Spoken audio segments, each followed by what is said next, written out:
have most of our audience back. Thank you, Sue. Okay, so again, I want to welcome you. My name is Lynn Giacobbe. I'm the CEO of Kendal at Home, and it's great to have you all here with us today. We're going to be talking about the most trusted man in America with Mary Jo Binker. And I want to just talk to you about a couple of things as we get started. We have both Kendal at Home members, guests, and prospective members who are here joining us today. And we want to also thank the Friends Foundation for the Aging for a generous grant, which has helped to support our programming and these coffee hours in particular. And at the end of today's coffee hour, we'll give you an invitation and a brief glimpse into our next event, which will be a pretty exciting one, I think. And Paul's going to take us there. So I want to introduce Paul Duffy, who is one of our team members here working with us at Kendal at Home, and Sue Whitekin, who is in the background managing all of the technical things for us. We're certainly happy to have both of you with us.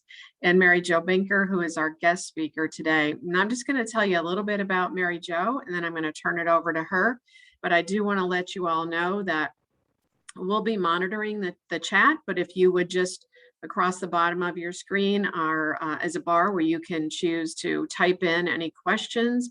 And we'd prefer to take those questions at the end. We'll allow plenty of time for questions, and we'll be monitoring that throughout. So please feel free to do that, and we'll catch up with you at the end of this presentation to have an opportunity to ask Mary Jo some of the questions that are front and center in your mind as we listen to her talk this morning.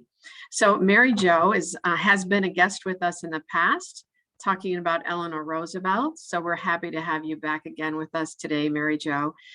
Mary Jo is a consulting editor for the Eleanor Roosevelt Papers Project at George Washington University. She also has her master's degree in history from George Mason University, where she's an adjunct professor. She was previously the director of the oral history program for the Women in Military Service to America Memorial Foundation in Arlington, Virginia. She's the recipient of the Evelyn Pugh Memorial Fellowship Award at George Mason University. And she also has publishes and lectures on the subjects of Eleanor Roosevelt, women's history, the Great Depression, World War II, and the Cold War. You are a busy woman, I'm telling you. She has also edited 2 collections of Eleanor Roosevelt's writings, and that has to be pretty fascinating work. Her work has appeared in Time and the Journal of White House History, and she lives and works in Arlington, Virginia. And I'm so happy to have you with us again, Mary Jo. So I'm going to turn the program over to you and let you share a little more information with us about Walter Cronkite. Well, thank you very much for asking me to be here with you again. It's a delight. And I'm here this morning wearing another hat. Ordinarily, I talk a lot about Eleanor Roosevelt and World War II and all of that. But I'm going to be talking this morning about media, which is another interest of mine. And I also have some experience.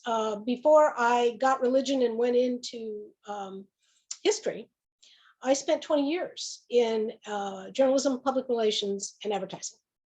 And so the media and how it works is a topic that I've lived through, I've studied, and I have a particular fondness for it because, you know, I was in the trenches, and I know how some of this stuff gets done. And so it's a pleasure to be here with you this morning to talk about it and to talk about how media has changed.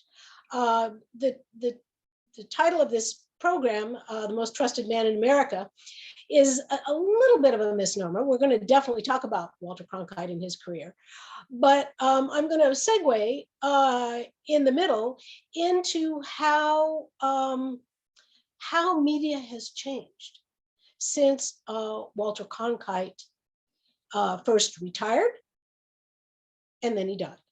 So I am going to share the screen I'm going to then get to my PowerPoint. And I'm going to minimize me and we'll begin. So, whoops, what happened?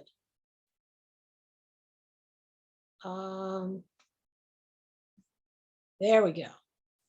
Okay, so we'll begin with the most, and let me just get to presentation format. There we go.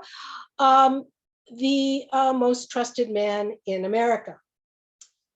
When Walter Cronkite retired from the evening news in 1981, he was hailed as the most trusted man in America, and the profession of journalism was both highly organized and highly regarded.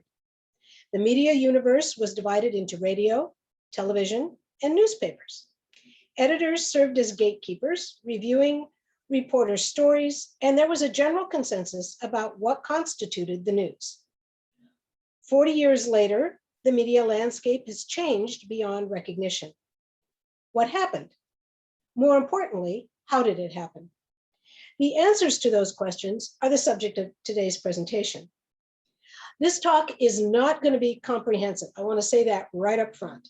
I have concentrated today on a few key events and individuals whose stories I think illuminate the broader trends in the media.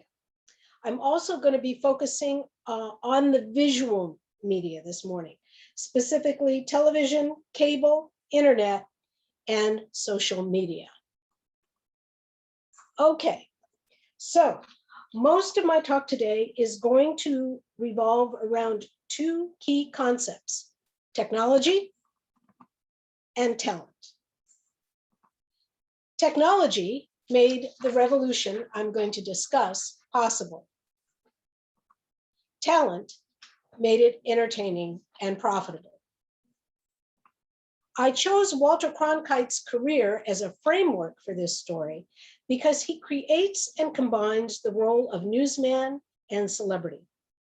The end of his career as anchorman and managing editor of the CBS Evening News also coincides with the commercial development of cable television and the growth of the internet and the media universe they made possible.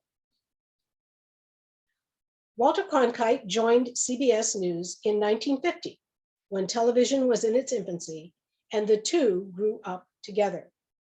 Cronkite came to television after a career in radio, which had included reporting from Europe during World War II and a post-war stint reporting from the Soviet Union.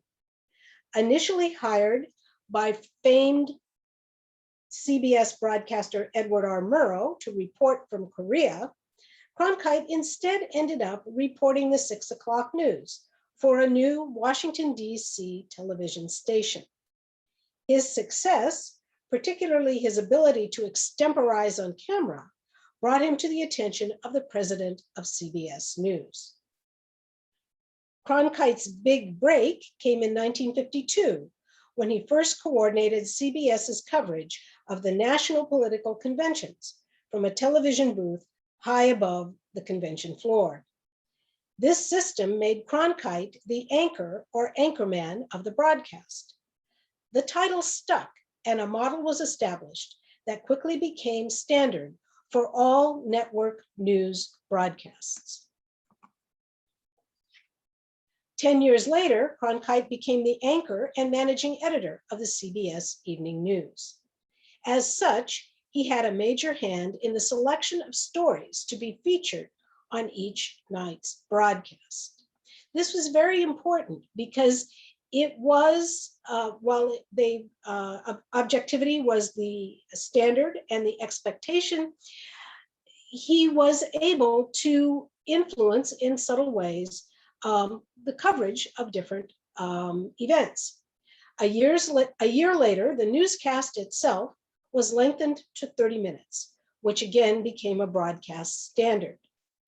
The event that cemented Cronkite's reputation as a reliable source was the assassination of President John F. Kennedy on November 22nd, 1963. His performance that day and over the next 4 days also demonstrated broadcast journalism's ability to compete with print media on a major story and became a landmark moment in the development of television journalism. As the 60s wore on, Cronkite's modulated, objective demeanor made his broadcast an oasis of calm in a period of tumult and unrest. And no event, good or bad, was complete without his coverage of it. The best illustration of his influence is probably his coverage of the Vietnam War. Initially, Cronkite had been supportive of the war, but after the Tet Offensive in early 1968, he traveled to South Vietnam to see the war firsthand. His description of the war as a stalemate and his call for a negotiated settlement made at the end of a primetime special have been described as the moment when Middle America turned decisively against the war. There's actually a story, which may be apocryphal, of President Lyndon Johnson watching the Cronkite special and turning to an aide at the end and saying, well, if I've lost Cronkite, I've lost the country. Cronkite's subsequent coverage of the Watergate scandal further enhanced his credibility with the American public, who in 1972 awarded him the title of the most trusted man in America in a national poll. Cronkite's success at making the position of network anchor a combination of journalist and celebrity would have large-scale ramifications for media figures going forward. His retirement in 1981 was a national event. As it turned out, it may also have been the high water mark of conventional broadcast journalism. Change was in the broadcast air, and while few were noticing a revolution in how and who was delivering the news, the change was already on the horizon. This part of the story begins with cable television. Cable TV had been around since the late 1940s, but it did not really become popular until the 1970s and 1980s. Home Box Office, HBO, the nation's first pay TV network, launched in 1972 and led to the creation of a national satellite distribution system that used newly approved domestic satellite transmission. Satellites changed the media business dramatically, paving the way for the explosive growth of program networks that included Ted Turner's Turner Television, which broadcast primarily sports and old movies, and CNN, which began broadcasting in 1980.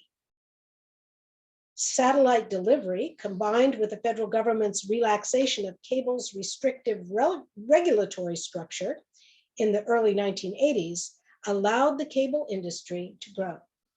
By the end of the decade, nearly 53 million households were subscribers, and cable networks had increased from 28 in 1980 to 79 by 1989.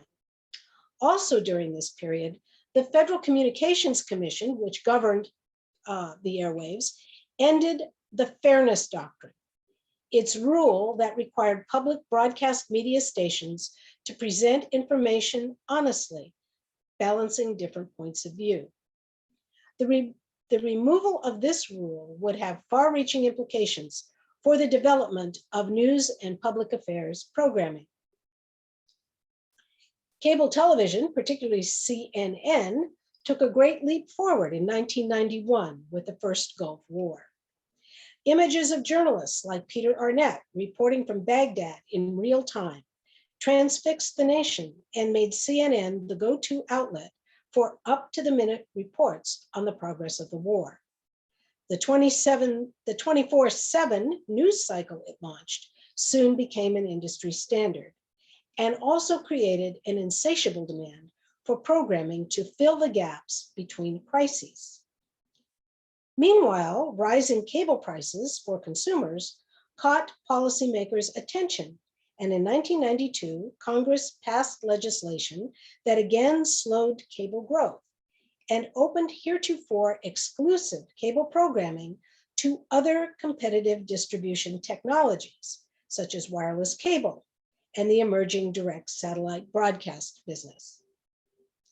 Despite this legislation, the number of satellite networks continued to grow, based largely on the idea of targeting programming to specific niche audiences. The ability to segment an audience was important because it allowed networks to develop programming that appealed to very specific audiences and to sell advertising time to businesses who sought to reach that same demographic. And this is a marked departure from traditional broadcast news on the 3 television networks, which had delivered a large general audience to advertisers. So now, with the proliferation of networks and people really drilling down and devising programs for very specific targeted groups, preferably people 18 to 34 who were young and had disposable income, this was actually a marked improvement from the point of view of advertisers. By the spring of 1998, the number of national cable video networks had grown to 171, and more than 65 million households had subscribed to cable. The 1990s were notable for 2 other developments, which further altered the media landscape. The opening of the internet to commercial traffic in 1995 and the founding of Fox News in 1996. Now, this cartoon comes from that very early period when you could be on the internet and nobody would know that you're a dog. That, of course, is now no longer possible. And so you can see at a glance how far and how fast we have come since 1995. Although the internet had emerged in the US in the 1970s, it did not become accessible to the general public until 1990, when Tim Berners-Lee and his colleagues developed the markup language, HTML, which is in back of what you see on a website, and the Uniform Resource Locator, or URL. This is, in effect, the internet address. And with the tags then, com, com, edu, net, so that you know what universe you're getting your information from. The opening of the internet to commercial traffic in 1995 provided a platform for Amazon, Yahoo, Internet Explorer, and eBay, all of which launched in the same year, along with Microsoft's Windows 95. The computer language Java was created the same year, which allowed for animation on websites. In 1996, Roger Ailes launched Fox News. Empowered by Rupert Murdoch, who owned the Fox network and wanted to upend the traditional news media, Ailes, a media strategist who had worked for politicians like George Herbert Walker Bush, built a news operation targeted to Americans he felt the traditional media either ignored or condescended to. In the process, Ailes took advantage of another trend that had been developing on both commercial and cable television: combative, opinionated news talk shows like NBC's The McLaughlin Report, anchored by former Jesuit priest and Nixon speechwriter John McLaughlin, and CNN's The Capitol Gang and its successors. These shows, which featured a group of journalists from the left and the right, discussing the news of the day in a combative, confrontational way, were compelling to watch, inexpensive to produce, and very popular. 3 very important considerations in what had become, thanks to cable, a 24-hour news cycle. McLaughlin was the avatar of this form of smash mouth public affairs programming. He reinvented the political talk show format by focusing on unabashed partisanship with a dash of entertainment. Ailes adapted this format for Fox News, loading its primetime slots with opinionated talk radio style personalities who focused on commentary rather than news based on facts and reporting. Because it countered the liberal media, and because the fairness doctrine was no longer operable, Fox News could call itself fair and balanced, because it offered the ideological opposite to what other news shows, which relied on fact-based arguments, produced. Roger Ailes was not the only person developing an alternative media outlet in this period. While he was working on Fox News, Matt Drudge, a former convenience store clerk turned gift shop manager, had been slowly growing a conservative web-based newsletter called the Drudge Report. Initially focused on entertainment gossip, the news aggregator slowly transitioned to political gossip. By 1997, Drudge had 85,000 subscribers, and the Drudge Report had become a news source on the basis of his ability to report on stories before the mainstream media. During this period, Drudge met and befriended Andrew Breitbart. Breitbart worked with Drudge before and after he established Breitbart News in the early 2000s. Breitbart was also briefly, and I do mean briefly, for about 1 month, one of the founders of another online news aggregator and blog site called the Huffington Post, which launched in 2005 as a liberal counterweight to the conservative Drudge Report. As opinion began to replace fact, the concept of journalistic objectivity, which Cronkite and his colleagues in broadcast journalism had modeled, began to erode. Meanwhile, technology continued to develop apace. During the latter half of the 1990s, cable operating companies began a major upgrade of their distribution networks, investing $65 billion between 1996 and 2002 to build higher capacity hybrid networks, including fiber optics. These systems provided multi-channel video, two-way voice, high-speed internet access, and high definition and advanced digital video services, all on a single wire into the home, which is probably how I'm coming to you today. A new century brought more innovation and more sources of information and entertainment. Facebook, which began as an idea in Mark Zuckerberg's college dorm room, launched in 2004. That same year, it launched The Wall, an area of a user's profile where friends and fans could post public messages. A year later, YouTube officially launched. By January 2006, the number of views had reached 25 million. 6 months later, the site was serving more than 100 million videos a day. Twitter launched in 2007 and enjoyed explosive growth, quickly becoming a tool for real-time news updates. By 2009, the year that Walter Cronkite died and Facebook debuted its iconic like button, the media universe had changed almost beyond recognition. The traditional news network broadcasts had lost much of their audience, and watching the evening news was no longer a communal experience. Instead, the viewing audience had fragmented into various interest groups, and viewers looking for news and information could choose from a plethora of sources, many of which blended opinion with fact. The idea of a single trusted voice was gone, replaced by a cacophony of voices, each with its own perspective.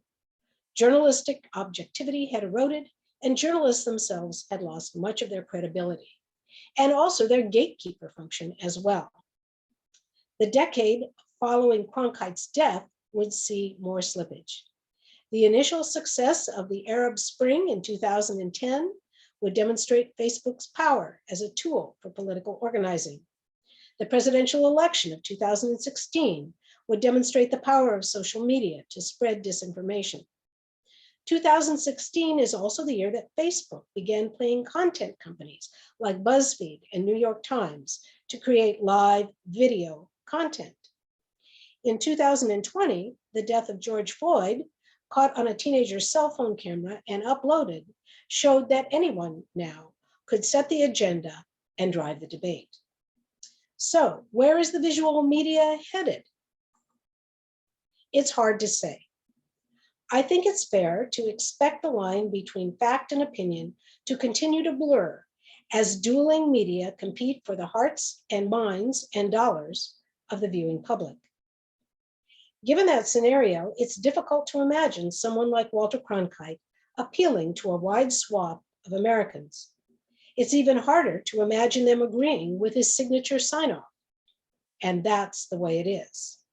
Given the level of uncertainty and volatility in the broadcast business, perhaps the best advice I can offer is simply this: stay tuned. Thank you.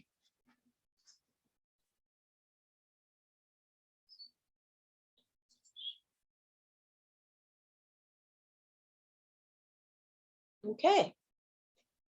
Any questions?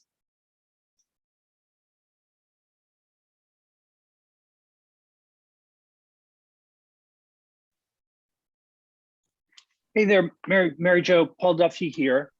I have a question for you. Sure. This is not from the audience, but from me.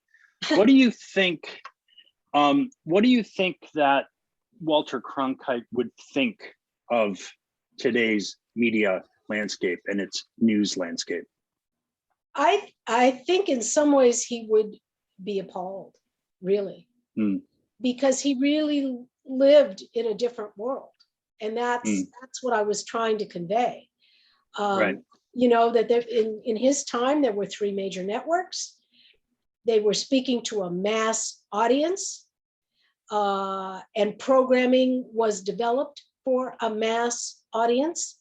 They advertisers were trying to segment even during those days, but it was not as broadly based. And I think the idea that journalistic objectivity has eroded would really bother him. And the idea that fact and opinion have become so merged in our media universe that sometimes it really is difficult. I mean, if you turn on a cable station, what do you see? A lot of talking heads arguing with each other, which you can trace that right back to John McLaughlin. Sure. Yeah. A former priest. A former, yeah. Think about it. You mentioned earlier, and this is, you know, a matter of historical record, that Cronkite had kind of famously at the time, you know, voiced, or his opposition to the war was known. Did that in and of itself, the fact that he was able to convey his opinion, did that cause a certain amount of furor at the time? Because it was so unusual for someone in his position to have that kind of subjective. Yes, but by that time, he had been in people's living rooms for more than 10 years. And he had gotten them through some pretty tough times. Yeah. People trusted him, right? People trusted him. Yeah. And again, the number of news outlets was more limited. Right. You know, you factor all those things in, it was a different time. Yeah. And people were different too. I think we've become a little bit more cynical as a country, less trustful. And again, that's a product of a certain kind of political rhetoric that we've all now been exposed to for about 40 years, give or take a few, and it's having an effect. Yeah, I was thinking about that and just remembering him when I was growing up, and he, that trusted there. It's hard to think about who is that person today. Yes. There Yeah. there isn't probably one person that comes to mind from that genre that you would really think, oh yes, that he stands out in a lot of ways, I think. Right. I wanted to invite Jody, had her hand raised, and I think she had a question. Jody, I asked you to unmute if you'd like to ask your question, or I can read it for you if you'd prefer.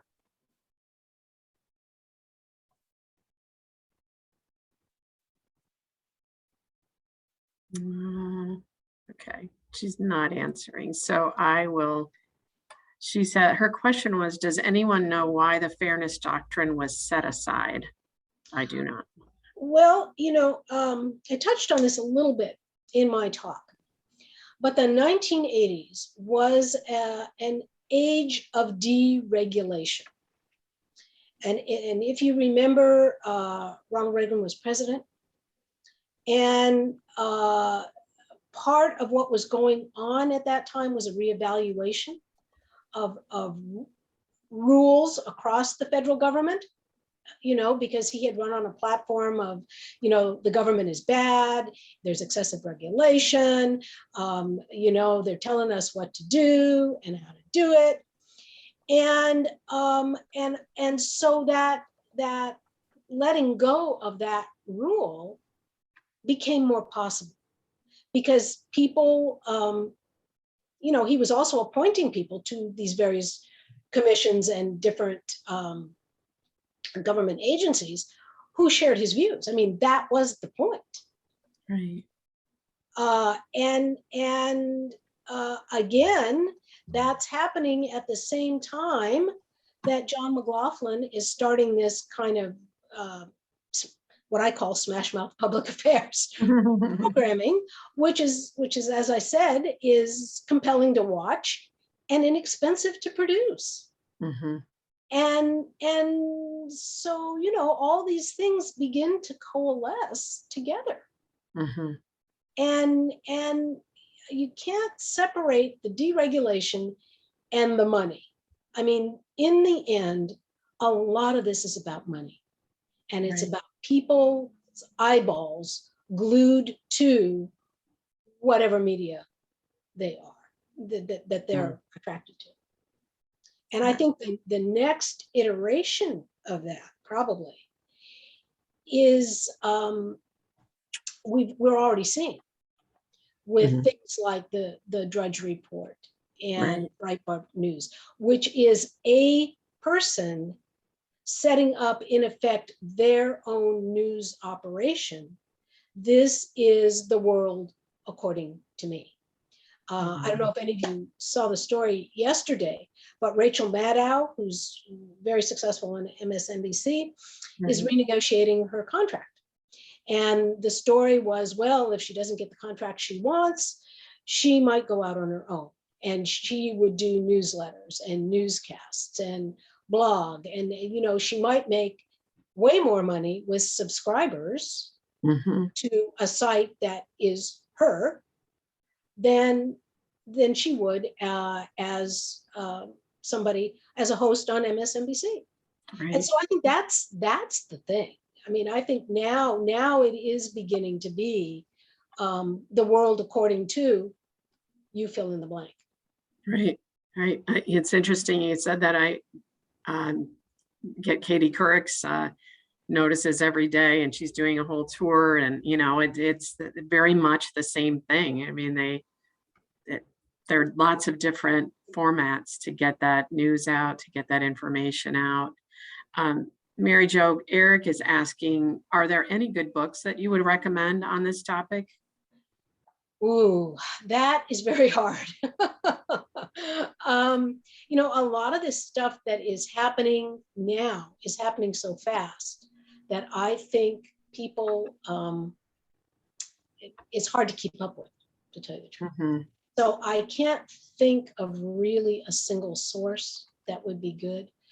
There are a number of good books about the early days of broadcast. That's been pretty extensively covered. but not really. In fact, it was interesting that the kind of research that I had to do to put this talk together was hard. I mean, I was looking around to try to find reliable information. Doug Brinkley wrote a masterful biography of Cronkite himself. Yes. I think it was probably 26, no, it was earlier, maybe 2014, 2013. And it's an interesting read, not only for Cronkite, but it sets him in the time that you have described. Right. And it's quite exhaustive in its research, and it's beautifully written as well, as I recall. Yeah.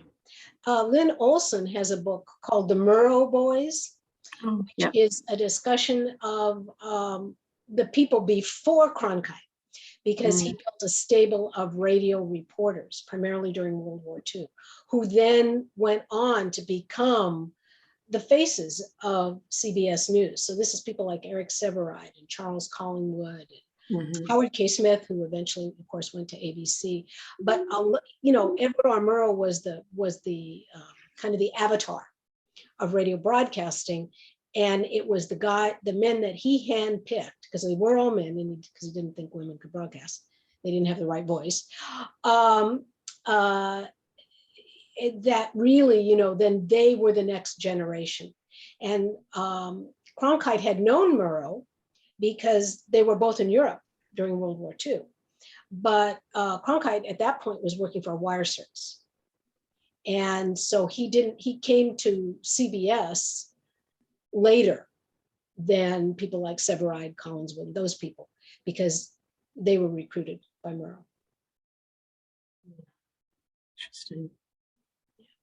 Let me see if we have any other questions. None that I can see. If there are any final questions before we wrap up for the day, please go ahead and type them in the Q&A or the chat. Mary Jo, it's great to see you again today. And thank you. Always fascinating topic. Yeah. Absolutely. And Paul, thank you for joining us too. You bet. I think Joan just raised her hand again. I don't know if that's a question. Oh, I don't see anything in the chat. But hang on a second. All right, I'm gonna allow you to talk again. Jody, can you unmute yourself? Yes, it finally, that little. There you go. There you go. I couldn't see it. It wasn't there. It finally appeared. Good. Mary Jo, thank you. You are a wealth of information, and I really appreciate it. Thank you. I have become aware of what, to me, is the deleterious influence of money in our government, in our society. And the little bit you said really helped corroborate that. I think Citizens United may have been the beginning of the end of our democracy. I'm not sure we'll make it. So thank you very much. And I hope we find reasons to have you on again. Oh, you're very kind. Thank you. I do think that money is a pretty good indicator. When I teach, that's what I say to my students.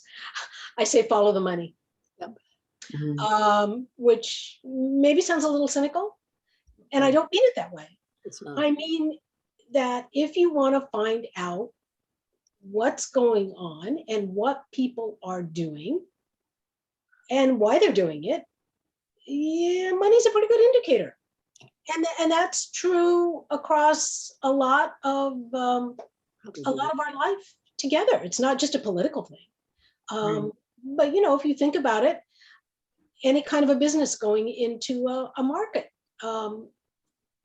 people want to know what that market area is like. Is it going to be good for their business, right? And so, yes, unfortunately, money drives a great many decisions, and its use in politics. It's so interesting to me. One of the things about studying the Roosevelts, if I could kind of just segue to that for a minute, is you see the modern political system in embryo. It's really not fully developed. And you see how small the cadre of people was that was working around Franklin and Eleanor. and the limited number of media that they had at their disposal and how they used them, right? And of course, Franklin being masterful on the radio. And then you can watch that develop. And now we have a system where you need to raise a lot of money because that campaign is supporting a lot of money. I mean, now you have to have, you need a media consultant. You need people who are doing opposition research. You need people to run your social media. You need an extensive advanced staff.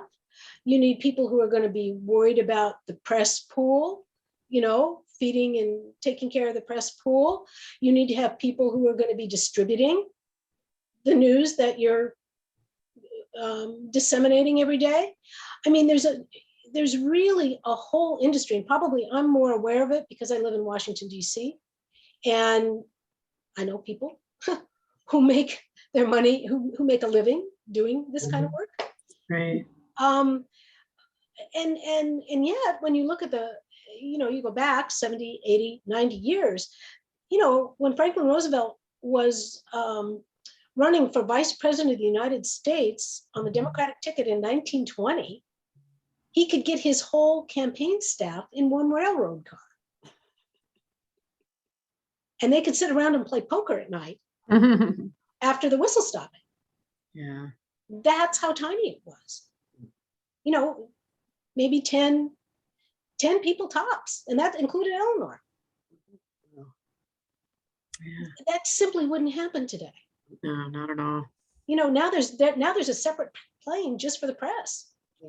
And a candidate travels, in an entourage. Right. So over time, we have built a very elaborate system to run for office that needs to be constantly fed. And I haven't even talked about the cost of buying time. Right. Because it's a form of advertising, right? Yeah. And that takes a lot of money too. Absolutely. Things have certainly changed over time. Yeah, it is. It really has. So Citizens United isn't, I don't know that how much of a watershed it is. What I think it is acknowledgement that the system has changed. Mm. And that now, in order to run for office, you better be well financed. And if you read about candidates, they talk a lot about raising money. Yes, they do. I was fascinated to read in last week's Washington Post. There was a story about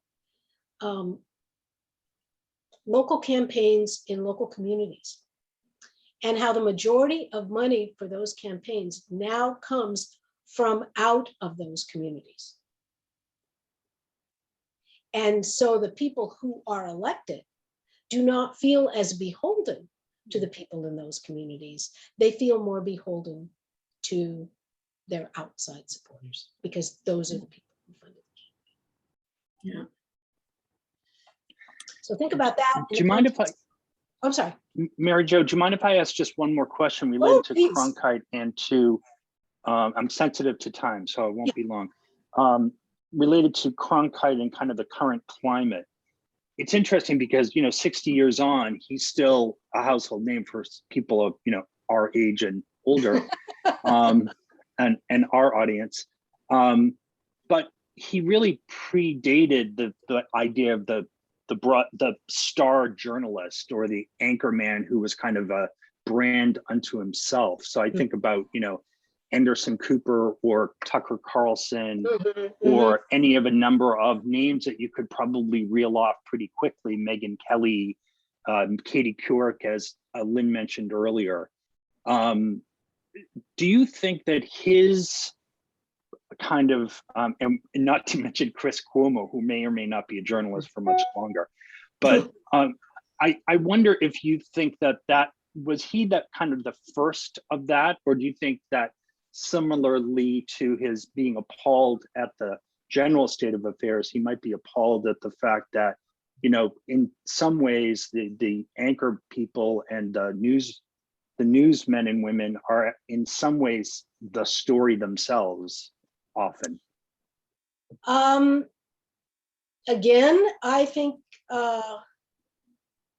he would have thought of himself as a newsman, as a journalist. Mhm. And again, we have, as a culture, we have personalized and individualized things. Again, very broadly across the culture. The Whopper, have it your own way, right? And so I think as journalism has become more personal, I don't know about you, but when I read a story and somebody's putting themselves in the story, I kind of, I don't like that, because again, I was trained in an old school, right? And I really don't like revealing. When I'm working, I'm working. And I'm not, you know, don't ask me about my private life, right? Yeah. But now that's become more common, you know, particularly in long form journalism, where the reporter is in the story in some way.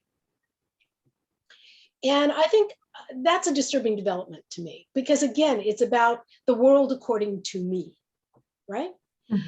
And the reporter, in the classical sense, is really about, you know, I'm here, I'm a disinterested observer, I'm taking down what's happening, I'm processing it, and I'm going to do my best to give you a truthful account of what I've witnessed. And I think Cronkite really tried to do that. And in the process, he became a celebrity. He didn't set out to become a celebrity. That happened because of events, because of the kind of person that he was. And I think people like Anderson Cooper and Don Lemon and, you know, some of the later people, their personalities first and journalists second. And that's the difference. You know, and the other thing too is Cronkite had a long time to build a career, if you think about it. Right. Sure. People like Anderson Cooper do not.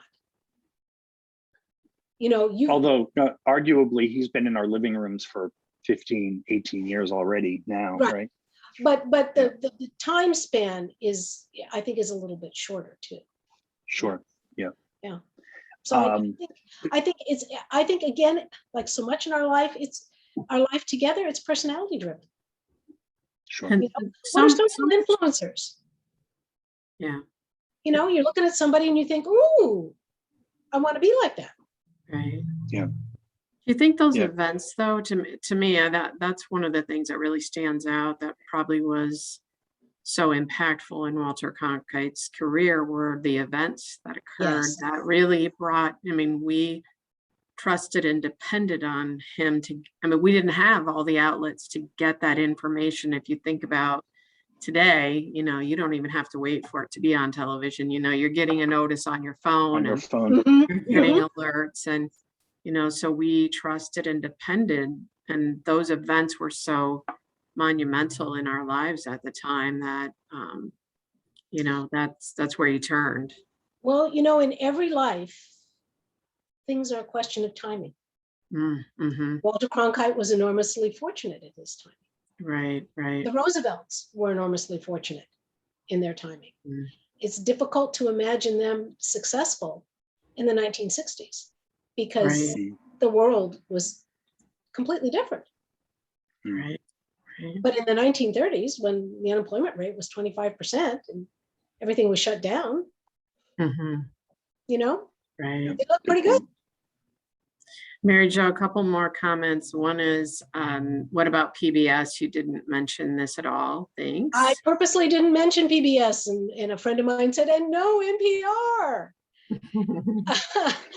I purposely did not mention them because the story I was really trying to convey is how media has changed.